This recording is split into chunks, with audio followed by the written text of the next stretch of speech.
প্রিয় দর্শক, যারা দেশ ও দেশের বাইরে থেকে আজকের এই ভিডিওটি দেখছেন, সকলকে জানাই শান্ত অগ্রবিডির পক্ষ থেকে অনেক অনেক প্রীতি এবং শুভেচ্ছা। তো দর্শক, বর্ষাকালীন তরমুজ চাষের ষষ্ঠ পর্ব আজকে আমার তরমুজ গাছগুলোর বয়স হয়েছে 10 দিন। তো আমি বীজ বপন করছিলাম, তো বীজ বপনের থেকে আজকে তরমুজ গাছের বয়স হচ্ছে 10 দিন। তো এই 10 দিনে কিন্তু অনেক সমস্যা আমার এখানে দেখা দিছে। আমি একে একে আপনাদের একেবারে বীজ ক্রয় থেকে শুরু করে সব কিছু আপনাদের সাথে তুলে ধরার চেষ্টা করছি। তো এই 10 দিন বয়সে আমি আজকে এখানে কি কি ব্যবহার করছি, তো সেই সমস্ত বিষয় নিয়ে আজকের ভিডিওতে আলোচনা করব। তো অবশ্যই ভিডিওটি স্কিপ না করে শেষ পর্যন্ত কন্টিনিউ করুন। তো দর্শক, আপনারা জানেন এই মুহূর্তে কিন্তু প্রচুর পরিমাণ বৃষ্টি হচ্ছে, আর এই অতিরিক্ত বৃষ্টির কারণে কিন্তু আমাদের তরমুজ চাষ করতে অনেক সমস্যার সম্মুখীন হতে হচ্ছে। তো এই বর্ষাকালীন তরমুজে যদি অতিরিক্ত বৃষ্টি না হয়, বৃষ্টিটা যদি স্বাভাবিক পর্যায়ে থাকে, তাহলে কিন্তু তরমুজটা খুব সহজেই চাষাবাদ করা যায়। আর গাছের গ্রোথ ভালো হয়। গাছের এই যে ব্যাকটেরিয়াজনিত সমস্যা, ভাইরাসজনিত সমস্যা, গোড়ার এই যে পচার যে সমস্যা, এই সমস্যাগুলো কিন্তু দেখা যায় না। কিন্তু অতিরিক্ত বৃষ্টি হলে এই সমস্যাগুলো দেখা যায়। তো আমার এখানে প্রতিনিয়ত আমি কার্বেন্ডাজিম ব্যবহার করে আসার পর তারপরে কিন্তু আমি এখানে ম্যানকোজেব আর কার্বেন্ডাজিম মিক্সড যে ছত্রাকনাশক, সেটা এখানে ব্যবহার করছি। তো ব্যবহার করার পর এইখানে গাছ এখন বেশ একটু বড় হয়ে গেছে। এই বর্ষাকালীন তরমুজটা আসলে খুব দ্রুত বৃদ্ধি পায়। 1-2 দিন ওভারঅলে দেখেন গাছের কি পরিবর্তন। আমি 7 দিনে যে ভিডিওটা করছিলাম, সেই ভিডিওয় যে গাছগুলো দেখছেন আর 10 দিনের এই ভিডিওটা আপনারা কম্পেয়ার করলেই বুঝতে পারবেন যে এটা একদিনে কি পরিমাণ বৃদ্ধি পায়। তো দর্শক, এর আগে কীটনাশক স্প্রের একটা ভিডিও আমি বলছিলাম যে গাছে যে সময় 3-4 পাতা হয়ে যাবে, তারপরে কিন্তু আমরা অন্য কীটনাশক ব্যবহার করব। তো এতদিন যে কীটনাশকটা আমরা এখানে ব্যবহার করে আসছি, সেগুলো আমরা গাছের এই যে মাজা দিয়ে কেটে দেয়, তারপরে গাছ খেয়ে ফেলছিল, তারপরে গাছের পাতা খাওয়া যে পোকা, এই সমস্ত পোকার জন্য আমরা কীটনাশক এখানে স্প্রে করে আসছি। কিন্তু গাছ যে সময় আস্তে আস্তে বড় হবে, তারপরে কিন্তু আমাদের কীটনাশকটা চেঞ্জ করতে হবে। তো আমরা এখন কীটনাশক চেঞ্জ করে অন্য কীটনাশক এখানে স্প্রে করব। তো এতদিন যেটা ব্যবহার করে আসছি, সেগুলো আর এখানে দরকার পড়বে না। তো গাছ কেটে দেয় যে সমস্ত কাটুই পোকা, ফড়িং পোকার জন্য যে কীটনাশকগুলো, এখন আর সেগুলো আমরা স্প্রে করব না। তার কারণ আমাদের এই গাছগুলার কিন্তু মাছ দিয়ে এখন বড় সাইজের যে পাতাগুলো, সেইগুলো বেরোবে। আর এই পাতায় কিন্তু মাকড়ে আক্রমণ করে, থ্রিপসে আক্রমণ করে, লেদা পোকায় আক্রমণ করে। তো মাইট বা মাকড় জাতীয় এই যে সমস্ত পোকাগুলো, এগুলা আপনার গাছের পাতার রস শুষে খায় এবং গাছের পাতা কোঁকড়া করে ফেলে এবং গাছে একটা হলুদ ভাব দেখা যায়। এভাবে কিন্তু ভাইরাস চলে আসতে পারে। তো মূলত বেশি ভাইরাসের সমস্যাটা দেখা যায় এই পোকার কারণে। তো পোকাটা যদি নিয়ন্ত্রণে রাখা যায়, তাহলে ভাইরাসের চাপটা কিন্তু খুবই কম হয়। শতকরা 2-1টা ভাইরাস দেখা যায়, সেটা বীজের সমস্যার কারণে হতে পারে কিংবা অন্যান্য কারণে হতে পারে। কিন্তু যদি প্রচুর পরিমাণ ভাইরাস দেখেন, তো বুঝবেন আপনি এখানে পোকাটা নিয়ন্ত্রণ করতে পারেননি, সেই কারণে আপনার কাছে ভাইরাস দেখা দিচ্ছিল। তো এখানে সাদা মাছিও আক্রমণ করবে। তো এখন আমাদের অবশ্যই ইমিডাক্লোরোপিড গ্রুপের কীটনাশকটা আমরা রাখবো। আমরা অন্য যে গ্রুপটা স্প্রে করি না কেন, এর সাথে আমরা অ্যাবামেকটিন স্প্রে করতে পারি কিংবা অ্যামামেকটিন বেনজয়েডও স্প্রে করতে পারি। কিন্তু ইমিডাক্লোরোপিডটা আমরা অবশ্যই অন্যান্য কীটনাশকের পাশাপাশি এটা রাখবো। তো আমি আজকে এখানে মূলত মাকড়ের জন্য কীটনাশক স্প্রে করব। এই টাইমে এই যে মাটির ভিতরে যে লাল মাকড়, এই মাকড়ের খুব চাপ দেখা যাচ্ছে, যে কারণে এখানে অ্যাবামেকটিন গ্রুপের কীটনাশকটা স্প্রে করব। তো অ্যাবামেকটিন গ্রুপের ভিতরে আমি এখানে স্প্রে করব আজকে ভার্টিমেক, সিনজেন্টা কোম্পানির ভার্টিমেক, আর ইমিডাক্লোরোপিড ব্যবহার করছি এখানে টিডো। তো দুইটাই ভালো ওষুধ, দুইটাই ভালো কাজ করে। আমি এর আগেও স্প্রে করছি এগুলা।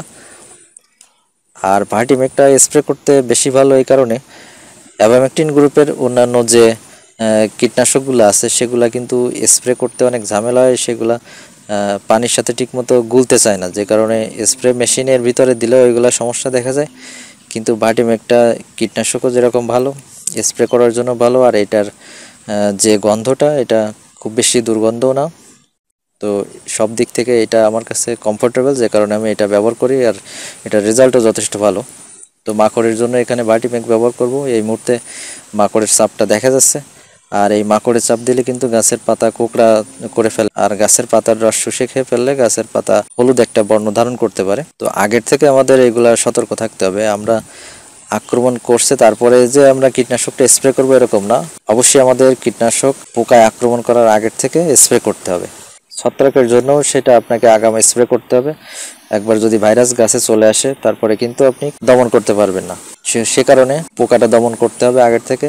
পোকা আক্রমণ করার আগেই আপনাকে কন্টিনিউ পোকার জন্য কীটনাশক স্প্রে করতে হবে। তো চাষাবাদ করতে করতে আপনাদের এই অভিজ্ঞতাটুকু চলে আসবে যে কী কী পোকা আক্রমণ করতে পারে। আর এই পোকার জন্য আপনাকে অন্তত এই বৃষ্টির ভিতরে অন্তত 3-4 দিন অন্তর তো কীটনাশক স্প্রে করতেই হবে। এইখানে দেখেন প্রত্যেক দিন কিন্তু নতুন করে 1-2টা করে পাতা বেরোচ্ছে। তো এই যে নতুন পাতা বেরোচ্ছে, এই নতুন পাতায় কিন্তু পোকা আক্রমণ করে। তো সে কারণে আপনাকে 1-2 দিন পর পর তো এই বৃষ্টির ভিতরে ছত্রাকনাশক স্প্রে করতেই হবে। আর কীটনাশকটাও 3-4 দিনের ভিতরে স্প্রে করতে হবে, 3-4 দিন যাতে ওভার না হয়।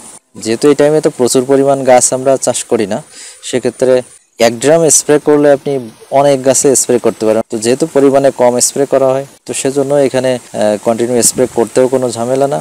আর এইখানে দেখেন আমি গাছের খাবারের কিন্তু একটু ঘাটতি রাখছি না। আমি যখন এখানে গাছগুলো রোপণ করছি, মাটিতে কিন্তু প্রচুর পরিমাণ সার এখানে ব্যবহার করিনি। টিএসপি, জিপসাম আর পটাশ, এর বাইরে আর কোনো রাসায়নিক সার এখানে ব্যবহার করা হয়নি। আর বাকি যেটা ব্যবহার করা হয়েছিল জৈব সার। তো এর পাশাপাশি আর কোনো সার ব্যবহার না করেও আমি গাছের গ্রোথ কিভাবে ঠিক রাখবো। তো এখানে দেখেন আমি কীটনাশক 2টা একসাথে মিক্সড করে স্প্রে করছি। এখানে আমি অ্যাবামেকটিন এবং ইমিডাক্লোরোপ্রিড এই 2টা গ্রুপের কীটনাশক স্প্রে করছি একসাথে। তো এই 2টা মিক্সড করলে ওষুধের পাওয়ারটাও মোটামুটি ভালোই কাজ হয়। তো কীটনাশক স্প্রের কারণে যদি গাছের উপর কোনো ইফেক্ট পড়ে, সেক্ষেত্রেও কিন্তু গাছের গ্রোথ কমে যেতে পারে।